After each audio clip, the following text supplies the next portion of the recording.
অনেক দিন থেকেই আমার একটা পাহাড় কেনার শখ, কিন্তু পাহাড়কে বিক্রি করে তা জানি না। যদি তার দেখা পেতাম, দামের জন্য আটকাতো না। আমার নিজস্ব একটা নদী আছে, সেটা দিয়ে দিতাম পাহাড়টার বদলে। কে না জানে পাহাড়ের চেয়ে নদীর দামই বেশি।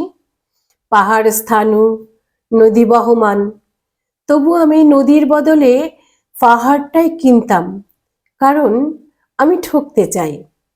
নদীটাও অবশ্য কিনেছিলাম একটা দ্বীপের বদলে।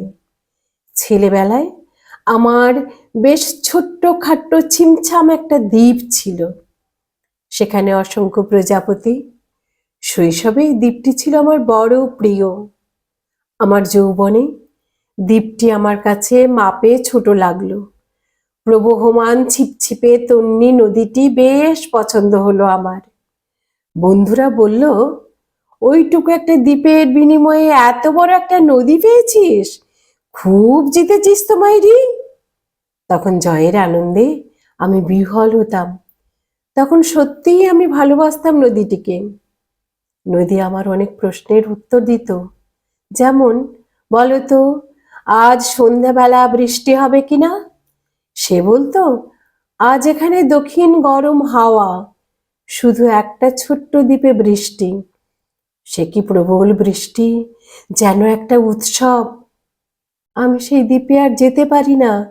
সে জানতো, সবাই জানে, শৈশবে আর ফেরা যায় না। এখন আমি একটা পাহাড় কিনতে চাই। সেই পাহাড়ের পায়ের কাছে থাকবে গহন অরণ্য। আমি সেই অরণ্য পার হয়ে যাব।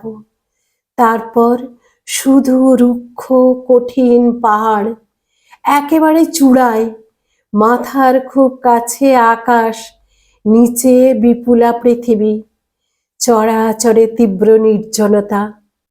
আমার কণ্ঠস্বর সেখানে কেউ শুনতে পাবে না। আমি ঈশ্বর মানি না, তিনি আমার মাথার কাছে ঝুঁকে দাঁড়াবেন না।